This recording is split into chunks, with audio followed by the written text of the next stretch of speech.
This is my attempt at recreating a visual effect that I found on YouTube.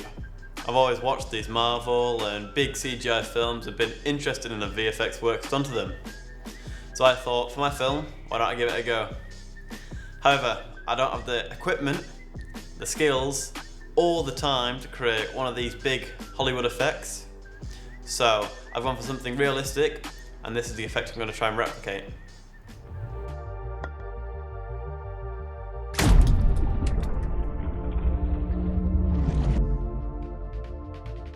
That was the effect. Job 1 was to build a set that looked like his. Get a pan and plenty of eggs. I started with a black background, but I found it didn't work so well, so I changed it to green because I had to key it out, and that made it easier to remove the background from all the tiny little bits of egg.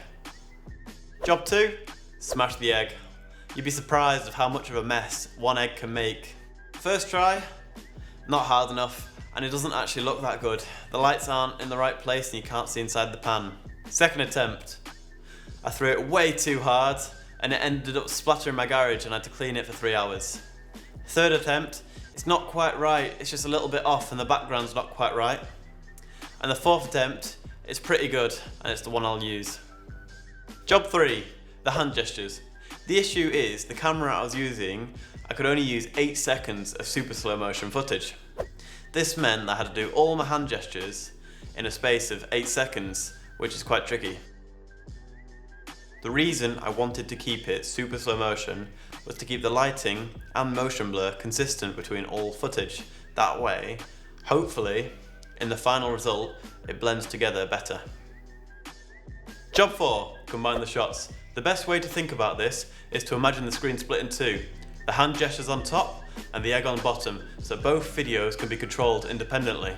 The challenge was to combine or composite the two videos that could overlap in realistic ways.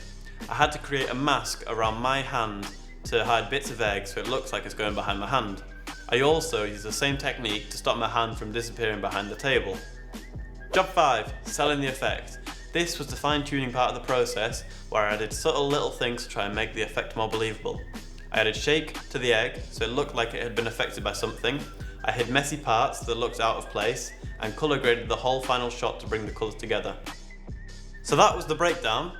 Now here's my attempt at recreating the effect.